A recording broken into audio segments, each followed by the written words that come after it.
July to September 2026ರ latest post office ಬಡ್ಡಿ ದರಗಳು ಯಾವ ಯೋಜನೆಗೆ ಸಿಗ್ತಾ ಇದೆ? ಅತಿ ಹೆಚ್ಚು 8.20% ಬಡ್ಡಿ.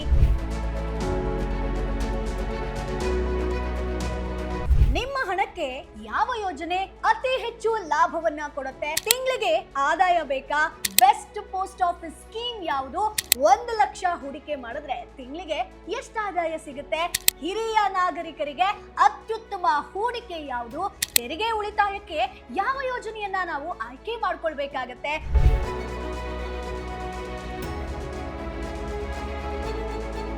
Public provident fund, NSC, MIS ಅಥವಾ ಸುಕನ್ಯಾ ಸಮೃದ್ಧಿ ಯೋಜನೆ SCSS, ಇದರಲ್ಲಿ ಯಾವುದು ನಿಮಗೆ ಸೂಕ್ತ? ನಿಮ್ಮ ಹಣ ಯಾವ ಯೋಜನೆಯಲ್ಲಿ ಎಷ್ಟು ವರ್ಷದಲ್ಲಿ ಡಬಲ್ ಆಗುತ್ತೆ? ಈಗ ಹೂಡಿಕೆ ಮಾಡೋದು ಸರಿಯಾದ ಸಮಯನ? ಕೊನೆಯವರೆಗೂ ಈ ವಿಡಿಯೋನ ನೋಡಿ. ನಿಮ್ಮ ಅಗತ್ಯಕ್ಕೆ ತಕ್ಕಂತ ಬೆಸ್ಟ್ ಪೋಸ್ಟ್ ಆಫೀಸ್ ಯೋಜನೆಯನ್ನ ಸುಲಭವಾಗಿ ಆಯ್ಕೆ ಮಾಡ್ಕೊಳ್ಳೋದು ಹೇಗೆ ಅನ್ನೋದನ್ನ ಸಿಂಪಲ್ ಆಗಿ ಈಸಿಯಾಗಿ ತಿಳಿಸ್ಕೊಡ್ತೀನಿ ವಿತ್ ಎಕ್ಸಾಂಪಲ್ ಸಮೇತ. ಹಾಯ್, ಹೆಲೋ, ನಮಸ್ಕಾರ. ವೆಲ್ಕಮ್ ಟು ಬಾಸ್ವಾಲಾ ಯೂಟ್ಯೂಬ್ ಚಾನೆಲ್. ನಾನು ಚೈತ್ರ. ನೀವೇನು ನಮ್ಮ ಚಾನೆಲ್ ನ ಸಬ್ಸ್ಕ್ರೈಬ್ ಮಾಡಿಲ್ಲ ಅಂತಂದ್ರೆ ಈ ಕೂಡಲೇ ಸಬ್ಸ್ಕ್ರೈಬ್ ಮಾಡಿ.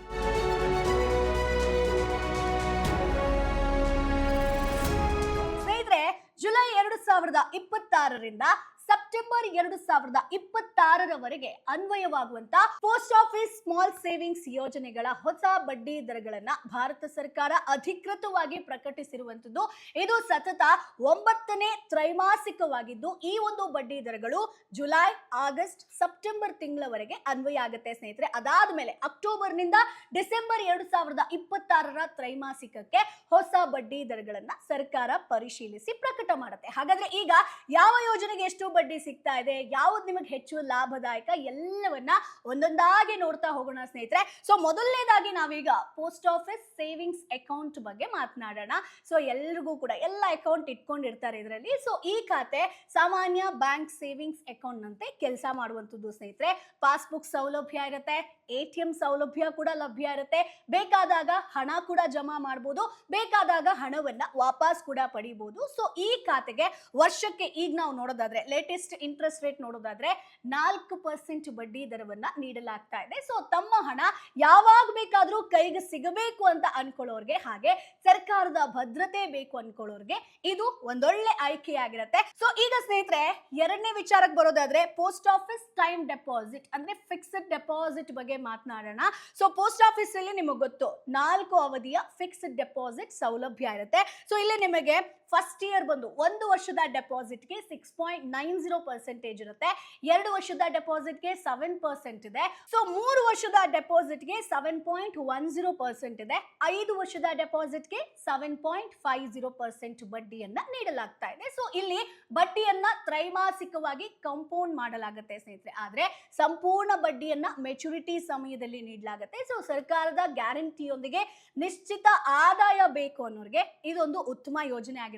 ಸೊ ಇನ್ನೊಂದು ಮುಖ್ಯ ವಿಚಾರ ಏನಪ್ಪಾ ಅಂತಂದ್ರೆ 5 ವರ್ಷದ ಟೈಮ್ ಡೆಪಾಸಿಟ್ಗೆ ಪ್ರಸ್ತುತ ತೆರಿಗೆ ನಿಯಮಗಳ ಪ್ರಕಾರ ಅಂದ್ರೆ ಸೆಕ್ಷನ್ 80C ಅಡಿಯಲ್ಲಿ ತೆರಿಗೆ ವಿನಾಯಿತಿ ಪ್ರಯೋಜನ ಕೂಡ ಲಭ್ಯ ಇರುತ್ತೆ ಸ್ನೇಹಿತರೆ. ಸೊ ಇದು ಎರಡನೇದು ಪೋಸ್ಟ್ ಆಫೀಸ್ ಟೈಮ್ ಡೆಪಾಸಿಟ್ ಬಗ್ಗೆ ಹೇಳಿರುವಂತದ್ದು. ಇನ್ನು ಮೂರನೇದಾಗಿ ನೋಡೋದಾದ್ರೆ post office recurring deposit RD. So ಪ್ರತಿ ತಿಂಗಳು ಸ್ವಲ್ಪ ಹಣ ಉಳಿಸುವಂತ ಅಭ್ಯಾಸ ಇರೋರಿಗೆ ಪೋಸ್ಟ್ ಆಫೀಸ್ RD ಒಂದು ಅತ್ಯುತ್ತಮ ಆಯ್ಕೆ ಆಗಿರುತ್ತೆ. ಸೊ ಈ ಯೋಜನೆಗೆ ವರ್ಷಕ್ಕೆ ನಾವು ನೋಡೋದಾದ್ರೆ 6.70% ಬಡ್ಡಿ ಸಿಗುತ್ತೆ. ಸೊ ಪ್ರತಿ ತಿಂಗಳು ನಿಗದಿತ ಮೊತ್ತವನ್ನ ಇಲ್ಲಿ ನೀವು ಜಮಾ ಮಾಡಬೇಕು ಸ್ನೇಹಿತರೆ. 5 ವರ್ಷಗಳ ನಂತರ ಯೋಜನೆ ಮೆಚುರಿಟಿ ಆಗುತ್ತೆ. ಸೊ ಸಂಬಳ ಪಡೆಯೋರಾಗಿರ್ಬೋದು ಅಥವಾ ನಿಯಮಿತ ಸ್ವಲ್ಪ ಉಳಿತಾಯ ಮಾಡೋದಕ್ಕೆ ಬಯಸೋರ್ಗೆ ಇದು ಬಹಳ ಸೂಕ್ತ ಅಂತ ಹೇಳ್ಬೋದು. ಸೊ ನಾನು ಯಾವ್ದು ಹೇಳಿರೋದು RD ಸ್ಕೀಮ್ ಬಗ್ಗೆ. ಇನ್ನು ನಾಲ್ಕನೇದಾಗಿ ಪೋಸ್ಟ್ ಆಫೀಸ್ ಮಾಸಿಕ ಆದಾಯ ಯೋಜನೆ ಅಂದ್ರೆ MIS ಅಂತ ಹೇಳ್ತೀವಿ. ಸೊ ಪ್ರತಿ ತಿಂಗಳು ನಿಶ್ಚಿತ ಆದಾಯ ಬೇಕು ಅನ್ಕೊಳ್ಳೋರ್ಗೆ ಪೋಸ್ಟ್ ಆಫೀಸ್ ಮಾಸಿಕ ಆದಾಯ ಯೋಜನೆ ಒಂದೊಳ್ಳೆ ಆಯ್ಕೆ ಆಗಿರುತ್ತೆ. ಸೊ ಈ ಯೋಜನೆಗೆ ವರ್ಷಕ್ಕೆ ನಮಗೆ 7.40% ಬಡ್ಡಿಯನ್ನ ನೀಡಲಾಗ್ತಾ ಇದೆ. ಮೆಚುರಿಟಿ ಅವಧಿ 5 ವರ್ಷ ಇರುತ್ತೆ. ಪ್ರತಿ ತಿಂಗಳು ಬಡ್ಡಿ ನಿಮ್ಮ ಖಾತೆಗೆ ಬರುತ್ತೆ. ಒಂದು ಎಕ್ಸಾಂಪಲ್ ನ ಕೊಡಬೇಕು ಅಂತಂದ್ರೆ, ನೀವು 1 ಲಕ್ಷ ರೂಪಾಯಿ ಹೂಡಿಕೆ ಮಾಡಿದ್ರೆ ವರ್ಷಕ್ಕೆ ಸುಮಾರು 7,400 ರೂಪಾಯಿ ಬಡ್ಡಿ ನಿಮ್ಗೆ ಸಿಗುತ್ತೆ. ಅಂದ್ರೆ ಪ್ರತಿ ತಿಂಗಳು ಸುಮಾರು 617 ನಿಮ್ಗೆ ಆದಾಯ ರೂಪದಲ್ಲಿ ಬರುತ್ತೆ ಸ್ನೇಹಿತರೆ. 617 ರೂಪಾಯಿ ಹಿರಿಯ ನಾಗರಿಕರು ಸೇರಿದಂತೆ ನಿಯಮಿತ ಆದಾಯ ಬೇಕು ಅನ್ನೋರಿಗೆ ಇದೊಂದು ಒಳ್ಳೆ ಯೋಜನೆ ಆಗಿರುತ್ತೆ. ಇನ್ನು ಐದನೇದಾಗಿ ನ್ಯಾಷನಲ್ ಸೇವಿಂಗ್ಸ್ ಸರ್ಟಿಫಿಕೇಟ್, ನಾವು NSC NSC ಅಂತ ಹೇಳ್ತೀವಿ. ಸೊ ಈಗ NSC ಬಗ್ಗೆ ಮಾತನಾಡೋಣ. ಇದು ದೀರ್ಘಾವಧಿಯ ಅತ್ಯಂತ ಫೇಮಸ್ ಸರ್ಕಾರಿ ಉಳಿತಾಯ ಯೋಜನೆಗಳಲ್ಲಿ ಒಂದು ಸ್ನೇಹಿತರೆ. ಈ ಯೋಜನೆಗೆ ಈಗ 7.70% ಬಡ್ಡಿಯನ್ನ ಕೊಡ್ತಾ ಇದ್ದಾರೆ. ಮೆಚುರಿಟಿ ಅವಧಿ 5 ವರ್ಷ ಇದೆ. ಬಡ್ಡಿಯನ್ನ ಪ್ರತಿ ವರ್ಷ ಕಾಂಪೌಂಡ್ ಮಾಡಲಾಗುತ್ತೆ. ಆದ್ರೆ ಸಂಪೂರ್ಣ ಮೊತ್ತವನ್ನ ಮೆಚುರಿಟಿ ಸಮಯದಲ್ಲೇ ನೀವು ಪಡಿಬಹುದು. ಪ್ರಸ್ತುತ ತೆರಿಗೆ ನಿಯಮಗಳ ಪ್ರಕಾರ ಇಲ್ಲೂ ಕೂಡ ನಿಮಗೆ ಸೆಕ್ಷನ್ 80C ಅಡಿಯಲ್ಲಿ ತೆರಿಗೆ ವಿನಾಯಿತಿಯ ಪ್ರಯೋಜನ ಕೂಡ ಇದೆ ಸ್ನೇಹಿತರೆ. ಇನ್ನು 6ನೇದಾಗಿ PPF, ಪಬ್ಲಿಕ್ ಪ್ರಾವಿಡೆಂಟ್ ಫಂಡ್. ದೀರ್ಘಾವಧಿಯಲ್ಲಿ ಸಂಪತ್ತು ನಿರ್ಮಿಸಬೇಕು ಅನ್ಕೊಳ್ಳೋರ್ಗೆ PPF ಬೆಸ್ಟ್ ಆಯ್ಕೆಯಾಗಿರುತ್ತೆ. ಸೊ ಈ ಯೋಜನೆಗೆ 7.10% ಬಡ್ಡಿಯನ್ನ ನೀಡಲಾಗ್ತಾ ಇದೆ. ಸೊ ಹೂಡಿಕೆ ಅವಧಿ ಬಂದು 15 ವರ್ಷ ಇರುತ್ತೆ. ವರ್ಷಕ್ಕೆ ಕನಿಷ್ಠ 500 ರೂಪಾಯಿ ಹೂಡಿಕೆ ನೀವು ಮಾಡಬಹುದು. ಗರಿಷ್ಠ ಬಂದು 1.5 ಲಕ್ಷದವರೆಗೆ ಹೂಡಿಕೆ ಮಾಡೋದಕ್ಕೆ ಅವಕಾಶ ಇದೆ. ಸೊ ಈ ಒಂದು ಯೋಜನೆಯ ದೊಡ್ಡ ವಿಶೇಷತೆ ಏನ್ ಗೊತ್ತಾ? ಪ್ರಸ್ತುತ ತೆರಿಗೆ ನಿಯಮಗಳ ಪ್ರಕಾರ ಗಳಿಸಿದಂತ ಬಡ್ಡಿ ತೆರಿಗೆ ಮುಕ್ತವಾಗಿದೆ. ಮೆಚುರಿಟಿ ಮೊತ್ತ ಕೂಡ ತೆರಿಗೆ ವಿನಾಯಿತಿಗೆ ಅರ್ಹವಾಗಿರುತ್ತೆ. ದೀರ್ಘಾವಧಿಯ ತೆರಿಗೆ ಉಳಿತಾಯ ಆಗಿರ್ಬೋದು, ಸಂಪತ್ತು ನಿರ್ಮಾಣಕ್ಕೆ ಇದೊಂದು ಬೆಸ್ಟ್ ಯೋಜನೆ. ಯಾಕಂತಂದ್ರೆ ನಿಮ್ಗೆ ಎರಡರಲ್ಲೂ ಕೂಡ ತೆರಿಗೆ ವಿನಾಯಿತಿ ಸಿಗುತ್ತೆ. ಇನ್ನು ಸ್ನೇಹಿತರೆ, ಕಿಸಾನ್ ವಿಕಾಸ್ ಪತ್ರ KVP ಹೆಸರಿನಲ್ಲಿ ಕಿಸಾನ್ ಇದೆ. ಸೊ ಎಲ್ರು ಏನ್ ಅನ್ಕೊಳ್ತಾರೆ, ಇದು ರೈತರಿಗೆ ಮಾತ್ರ ಅಂತ ಹೇಳ್ಕೊಂಡು ಈ ಯೋಜನೆ ಎಲ್ಲಾ ಅರ್ಹ ಹೂಡಿಕೆದಾರರಿಗೆ ಲಭ್ಯ ಇದೆ ಸ್ನೇಹಿತರೆ. ಈ ಯೋಜನೆಗೆ 7.50 ಬಡ್ಡಿ ಸಿಗುತ್ತೆ. ಸೊ ನಿಮ್ಮ ಹಣ 115 ತಿಂಗಳಲ್ಲಿ ಅಂದ್ರೆ ಸುಮಾರು 9 ವರ್ಷ 7 ತಿಂಗಳಲ್ಲಿ ಡಬಲ್ ಆಗುತ್ತೆ. ಸೊ ಮಧ್ಯಮ ಆಗಿರ್ಬೋದು, ದೀರ್ಘಾವಧಿಯ ಹೂಡಿಕೆ ಮಾಡೋದಕ್ಕೆ ಬಯಸೋರಿಗೆ ಇದು ಒಂದೊಳ್ಳೆ ಆಯ್ಕೆಯಾಗಿರುತ್ತೆ. ಇನ್ನು ಸ್ನೇಹಿತರೆ, ಹೆಣ್ಣು ಮಕ್ಕಳಿಗೆ ಅಂತ ಬಂದಾಗ ಸುಕನ್ಯಾ ಸಮೃದ್ಧಿ ಯೋಜನೆ, ಪೋಸ್ಟ್ ಆಫೀಸ್ ಯೋಜನೆಗಳಲ್ಲಿ ಅತ್ಯಧಿಕ ಬಡ್ಡಿ ದರವನ್ನ ನೀಡ್ತಿರುವಂತ ಯೋಜನೆ ಅಂತಂದ್ರೆ ಸುಕನ್ಯಾ ಸಮೃದ್ಧಿ. ಸೊ ಈ ಒಂದು ಯೋಜನೆಗೆ 8.20% ಬಡ್ಡಿ ನೀಡಲಾಗ್ತಾ ಇದೆ. 10 ವರ್ಷಕ್ಕಿಂತ ಕಡಿಮೆ ವಯಸ್ಸಿನ ಹೆಣ್ಣು ಮಗುವಿನ ಹೆಸರಿನಲ್ಲಿ ಖಾತೆಯನ್ನ ಓಪನ್ ಮಾಡಬಹುದು. ವರ್ಷಕ್ಕೆ ಕನಿಷ್ಠ 250 ರೂಪಾಯಿ ಜಮಾ ಮಾಡಬೇಕು. ಗರಿಷ್ಠ ಬಂದು 1.5 ಲಕ್ಷದವರೆಗೆ ಜಮಾ ಮಾಡುವಂತ ಅವಕಾಶ ಇದೆ. 15 ವರ್ಷಗಳವರೆಗೆ ಹಣವನ್ನ ಜಮಾ ಮಾಡಬಹುದು ಸ್ನೇಹಿತರೆ. 21 ವರ್ಷಗಳಲ್ಲಿ ಯೋಜನೆ ಮೆಚುರಿಟಿ ಆಗುತ್ತೆ. ಸೊ ಉನ್ನತ ಶಿಕ್ಷಣಕ್ಕಾಗಿ ಭಾಗಶಃ ಹಣವನ್ನ ತೆಗೆಯುವಂತ ಅವಕಾಶ ಕೂಡ ಈ ಒಂದು ನಿಯಮಾನುಸಾರ ಇದೆ ಸ್ನೇಹಿತರೆ. ಸೊ ಮಗಳ ಶಿಕ್ಷಣ ಆಗಿರ್ಬೋದು, ಮದುವೆಯ ಭವಿಷ್ಯಕ್ಕಾಗಿ ಹಣವನ್ನ ಸಂಗ್ರಹಿಸೋದಕ್ಕೆ ಇದೊಂದು ಅತ್ಯುತ್ತಮ ಯೋಜನೆ. ಯಾಕೆ ಅಂತ ಹೇಳ್ತೀನಿ ನೋಡಿ, ಒಂದು ಎಕ್ಸಾಂಪಲ್ ನ ಕೊಡ್ತೀನಿ. ಒಂದು ವರ್ಷಕ್ಕೆ ನೀವು 1.5 ಲಕ್ಷ ರೂಪಾಯಿ ಹೂಡಿಕೆ ಮಾಡಿದ್ರಿ ಅಂತಂದ್ರೆ, ಅಂದ್ರೆ ವರ್ಷಕ್ಕೆ ಬಂದು 1.5 ಲಕ್ಷ ಹೂಡಿಕೆ ಅವಧಿ ಬಂದು 15 ವರ್ಷ, ಮೆಚುರಿಟಿ ಬಂದು 21 ವರ್ಷ. ಒಟ್ಟು ಹೂಡಿಕೆ ಎಷ್ಟಾಗುತ್ತೆ? 22,50,000. ಸೊ ಮೆಚುರಿಟಿಯಲ್ಲಿ ಅಂದಾಜು ಮೊತ್ತ ನೋಡೋದಾದ್ರೆ ಸುಮಾರು 69 ಲಕ್ಷದಿಂದ 70 ಲಕ್ಷದವರೆಗೆ ನಿಮಗೆ ಲಾಭ ಸಿಗುತ್ತೆ. ಅಂದ್ರೆ ಸುಮಾರು 46ರಿಂದ 47 ಲಕ್ಷ ರೂಪಾಯಿ ಸಿಗುತ್ತೆ ಸ್ನೇಹಿತರೆ. ಇನ್ನೊಂದು ಎಕ್ಸಾಂಪಲ್ ಕೊಡ್ತೀನಿ. ನಮ್ಗೆ ಅಷ್ಟೆಲ್ಲ ಇನ್ವೆಸ್ಟ್ ಮಾಡೋಕ್ಕಾಗಲ್ಲ. ಒಂದು 5,000 ಹೂಡಿಕೆ ಮಾಡ್ಬೋದಾ? ಸೊ ಇಲ್ಲಿ ನೀವು ತಿಂಗಳಿಗೆ 5,000 ಹೂಡಿಕೆ ಮಾಡಿದ್ರೆ ವರ್ಷಕ್ಕೆ 60,000. 15 ವರ್ಷಗಳಲ್ಲಿ ಒಟ್ಟು ಹೂಡಿಕೆ ಎಷ್ಟಾಯ್ತು? 9 ಲಕ್ಷ ಆಯ್ತು. 21 ವರ್ಷಗಳಲ್ಲಿ ಅಂದಾಜು ಮೆಚುರಿಟಿ ಮೊತ್ತ ನೋಡೋದಾದ್ರೆ 27 ಲಕ್ಷದಿಂದ 28 ಲಕ್ಷದವರೆಗೆ ನಿಮಗೆ ಸಿಗಬಹುದು ಸ್ನೇಹಿತರೆ. ಇಲ್ಲ 5,000ನೂ ಆಗಲ್ಲ, 2,000 ಹೂಡಿಕೆ ಮಾಡ್ಬೋದಾ? ತಿಂಗಳಿಗೆ 2,000, ವರ್ಷಕ್ಕೆ 24,000. 15 ವರ್ಷಗಳಲ್ಲಿ ಎಷ್ಟು ಹೂಡಿಕೆ ಆಯ್ತು? 3,60,000 ನೀವು ಹೂಡಿಕೆ ಮಾಡಿದ್ರೆ 21 ವರ್ಷಗಳಾದ್ಮೇಲೆ ಅಂದಾಜು ಮೆಚುರಿಟಿ ಮೊತ್ತ ನೋಡೋದಾದ್ರೆ ಸುಮಾರು 11 ಲಕ್ಷ ಆಗಿರುತ್ತೆ ಸ್ನೇಹಿತರೆ. ಇದು ಮಗಳ ಉನ್ನತ ಶಿಕ್ಷಣ ಆಗಿರ್ಬೋದು, ಮದುವೆ ಖರ್ಚಿಗೆ ಒಂದು ಉತ್ತಮ ಉಳಿತಾಯ ಯೋಜನೆ ಆಗಿರುತ್ತೆ. ಸೊ ನಾನೀಗ ಏನ್ ಹೇಳಿದೆ, 8.20% ಪ್ರಸ್ತುತ ಬಡ್ಡಿ ದರ ಆಧಾರದ ಅಂದಾಜು ಲೆಕ್ಕಾಚಾರ ಹೇಳಿರುವಂತದ್ದು.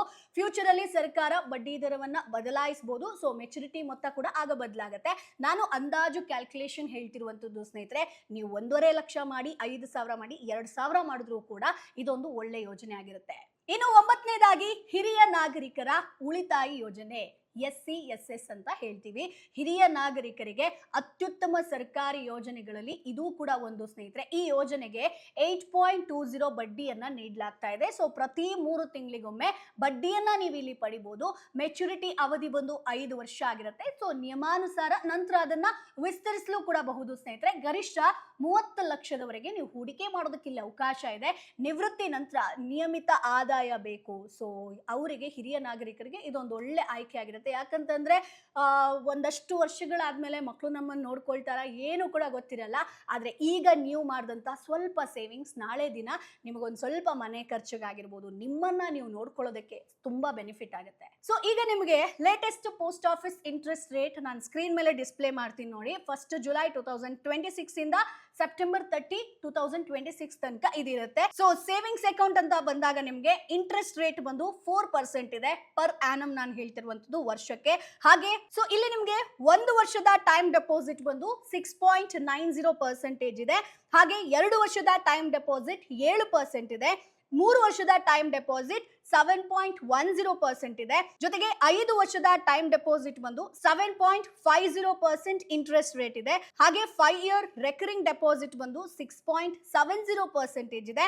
ಮಂತ್ಲಿ ಇನ್ಕಮ್ ಸ್ಕೀಮ್ ಬಂದು 7.40% ಇದೆ. ಸೊ ನ್ಯಾಷನಲ್ ಸೇವಿಂಗ್ ಸರ್ಟಿಫಿಕೇಟ್ ಬಂದು 7.70% ಇರುವಂತದ್ದು. ಪಬ್ಲಿಕ್ ಪ್ರಾವಿಡೆಂಟ್ ಫಂಡ್ PPF ನೋಡೋದಾದ್ರೆ 7.10% ಇದೆ. ಕಿಸಾನ್ ವಿಕಾಸ್ ಪತ್ರ 7.50% ಇದೆ. ಸುಕನ್ಯಾ ಸಮೃದ್ಧಿ ಯೋಜನೆ 8.20% ಇಂಟ್ರೆಸ್ಟ್ ರೇಟ್ ಇದೆ. ಇನ್ನು last senior citizen saving scheme ಬಂದು 8.20% ಇಂಟ್ರೆಸ್ಟ್ ರೇಟ್ ಇದೆ. ಸೊ ಇದಿಷ್ಟು ಕೂಡ ಓವರ್ ಆಲ್ ಆಗಿ ಹೇಳಿರುವಂತದ್ದು. ಸೊ ಈಗ ನೀವು ಕೇಳ್ಬೋದು, ಮೇಡಮ್ ಯಾವ ಯೋಜನೆಗೆ ಅತಿ ಹೆಚ್ಚು ಬಡ್ಡಿ ಸಿಗುತ್ತೆ ಅಂತ. ಸೊ ಅದನ್ನ ಕೂಡ ಡೀಟೇಲ್ ಆಗಿ ಹೇಳ್ತೀನಿ ನೋಡಿ. ಸೊ ಅತಿ ಹೆಚ್ಚು ಬಡ್ಡಿ ದರ ನೀಡ್ತಿರುವಂತ ಯೋಜನೆ ಸುಕನ್ಯಾ ಸಮೃದ್ಧಿ ಯೋಜನೆ. 8.20% ಇಂಟ್ರೆಸ್ಟ್ ಕೊಡ್ತಾ ಇದ್ದಾರೆ. ಹಿರಿಯ ನಾಗರಿಕರಿಗೆ ಅತಿ ಹೆಚ್ಚು ಬಡ್ಡಿ ದರ ಅಂದ್ರೆ SC/SS 8.20 ಇದೆ. ಹಾಗೆ ಪ್ರತಿ ತಿಂಗಳ ಆದಾಯ ಬೇಕು ಅಂತಂದ್ರೆ ಮಂತ್ಲಿ ಇನ್ಕಮ್ ಸ್ಕೀಮ್ ಮೇಲೆ ಹೂಡಿಕೆ ಮಾಡಬಹುದು. 7.40 ಇಂಟ್ರೆಸ್ಟ್ ರೇಟ್ ಇದೆ. ದೀರ್ಘಾವಧಿಯ ತೆರಿಗೆ ಮುಕ್ತ ಉಳಿತಾಯ ಬೇಕು ಅಂತಂದ್ರೆ public provident fund 7.10% interest rate ಇದೆ. ಇನ್ನು ಖಚಿತವಾಗಿ ಹಣ ಹೆಚ್ಚಿಸಿಕೊಳ್ಬೇಕು ಅಂತಂದ್ರೆ NSC ಹಾಗೆ KVP ಕಿಸಾನ್ ವಿಕಾಸ್ ಪತ್ರ ಎರಡರಲ್ಲೂ ಹೂಡಿಕೆ ಮಾಡಬಹುದು. ಪ್ರತಿ ತಿಂಗಳು ಉಳಿತಾಯ ಮಾಡಬೇಕು ನಮ್ಗೆ ಸ್ವಲ್ಪ ಅಂತಂದ್ರೆ ರೆಕರಿಂಗ್ ಡೆಪಾಸಿಟ್ RD ಕೂಡ ಇದೆ ಸ್ನೇಹಿತರೆ. ಈ ಒಂದು ಜುಲೈಯಿಂದ ಸೆಪ್ಟೆಂಬರ್ 2026 ತ್ರೈಮಾಸಿಕಕ್ಕೆ ಹಣಕಾಸು ಸಚಿವಾಲಯ ಯಾವುದೇ ಬಡ್ಡಿ ದರವನ್ನ ಚೇಂಜ್ ಮಾಡಿಲ್ಲ. ಹಿಂದಿನ ತ್ರೈಮಾಸಿಕದಲ್ಲಿದ್ದಂತ ಬಡ್ಡಿ ದರಗಳೇ ಕಂಟಿನ್ಯೂ ಆಗಿದೆ ಸ್ನೇಹಿತರೆ. ಈ ಒಂದು ದರ ಏನಿರುತ್ತೋ 30 ಸೆಪ್ಟೆಂಬರ್ 2026 ವರೆಗೆ ಇರುತ್ತೆ. ಅದಾದ್ಮೇಲೆ ಅಕ್ಟೋಬರ್ ಟು ಡಿಸೆಂಬರ್ ಮತ್ತೆ ಆ ಒಂದು ಅವಧಿಗೆ ಹೊಸ ಬಡ್ಡಿ ದರಗಳನ್ನ ಸರ್ಕಾರ ಮತ್ತೆ ಪರಿಶೀಲನೆ ಮಾಡಿ ಪ್ರಕಟ ಮಾಡುತ್ತೆ. ಅದರಲ್ಲಿ ಚೇಂಜಸ್ ಆಗಬಹುದು, ಆಗದೆ ಕೂಡ ಇರಬಹುದು ಸ್ನೇಹಿತರೆ. ಒಟ್ಟಾರೆಯಾಗಿ ನಾವು ನೋಡೋದಾದ್ರೆ ಪೋಸ್ಟ್ ಆಫೀಸ್ ಸ್ಮಾಲ್ ಸೇವಿಂಗ್ಸ್ ಯೋಜನೆಗಳು ಇವತ್ತಿಗೂ ಕೂಡ ಭಾರತ ಸರ್ಕಾರದ ಭರವಸೆಯೊಂದಿಗೆ ಲಭ್ಯವಿರುವಂತಹ ಅತ್ಯಂತ ಸುರಕ್ಷಿತ ಹೂಡಿಕೆ ಆಯ್ಕೆಯಾಗಿರುತ್ತೆ. ನಿಮಗೆ ಒಂದು ಖಚಿತ ಆದಾಯ ಬೇಕು, ಮಾಸಿಕ ಆದಾಯ ಆಗಿರ್ಬೋದು, ಅಥವಾ ನಿವೃತ್ತಿ ಜೀವನಕ್ಕೆ ಯೋಜನೆ ಮಾಡ್ತಾ ಇದ್ದೀರಾ ಅಂತಂದ್ರೆ, ಅಥವಾ ತೆರಿಗೆ ಉಳಿತಾಯ ಮಾಡಬೇಕು ಅಂತ ಇದ್ರೆ, ಅಥವಾ ದೀರ್ಘಾವಧಿಯಲ್ಲಿ ಸಂಪತ್ತನ್ನ ನಾನು ನಿರ್ಮಿಸ್ಕೊಳ್ಬೇಕು ಅಂತ ಇದ್ರೆ, ಪ್ರತಿಯೊಬ್ಬರ ಅಗತ್ಯಕ್ಕೆ ತಕ್ಕಂತ ಒಂದು ಯೋಜನೆ ಅಂತಂದ್ರೆ ಅದು ಪೋಸ್ಟ್ ಆಫೀಸ್ ಅಲ್ಲಿ ನಿಮಗೆ ಲಭ್ಯ ಇರುತ್ತೆ. ಆದ್ರೆ ಹೂಡಿಕೆ ಮಾಡೋ ಮೊದಲು ಯೋಜನೆಯ ಅವಧಿ ಆಗಿರ್ಬೋದು, ಹಣ ತೆಗೆಯುವಂತ ಸೌಲಭ್ಯ ಆಗಿರ್ಬೋದು, ತೆರಿಗೆ ರೂಲ್ಸ್ ಗಳಾಗಿರ್ಬೋದು, ಜೊತೆಗೆ ನಿಮ್ಮ ಹಣಕಾಸಿನ ಗುರಿಯನ್ನ ಚೆನ್ನಾಗಿ ಚೆಕ್ ಮಾಡಿಕೊಂಡು ನಂತರವೇ ಹೂಡಿಕೆ ಮಾಡಿ ಸ್ನೇಹಿತರೆ. ಸೊ ಈ ಒಂದು ಮಾಹಿತಿ ನಿಮಗೆ ಉಪಯುಕ್ತ ಅಂತ ಅನ್ಸಿದ್ರೆ ಕಮೆಂಟ್ ಬಾಕ್ಸ್ ಅಲ್ಲಿ ಏನೇ ಡೌಟ್ ಇದ್ರೂ ಕೂಡ ನೀವು ನೇರವಾಗಿ ಕೇಳಬಹುದು. ಜೊತೆಗೆ ನಮ್ಮ ವಿಡಿಯೋವನ್ನ ಕೂಡ ಲೈಕ್ ಮಾಡಿ ನಿಮ್ಮ ಫ್ರೆಂಡ್ಸ್ ಫ್ಯಾಮಿಲಿಗೆ ಶೇರ್ ಮಾಡೋದನ್ನ ಮರಿಬೇಡಿ. ಈ ರೀತಿಯಾದಂತಹ ಅಪ್ಡೇಟ್ಸ್ ಗಳು ಪ್ರತಿ ಬಾರಿಗೆ ನಿಮಗೆ ಸಿಗಬೇಕು ಅಂತಂದ್ರೆ ನಮ್ಮ ಚಾನೆಲ್ ನ ಈ ಕೂಡಲೇ ಸಬ್ಸ್ಕ್ರೈಬ್ ಮಾಡಿ. ಮುಂದಿನ ವಿಡಿಯೋದಲ್ಲಿ ಮತ್ತಷ್ಟು ಮಾಹಿತಿ ಜೊತೆ ನಾನು ನಿಮ್ಮ ಮುಂದೆ ಹಾಜರಿರ್ತೀನಿ. ಅಲ್ಲಿವರೆಗೂ ಬೈ ಬಾಯ್. ಬ್ರ್ಯಾಂಡ್ ಪಾರ್ಟ್ನರ್ಶಿಪ್ ಮತ್ತು ಜಾಹೀರಾತಿಗಾಗಿ ಸಂಪರ್ಕಿಸಿ brand@bosswala.com. WhatsApp number 9108014192. Bosswala. Be the boss.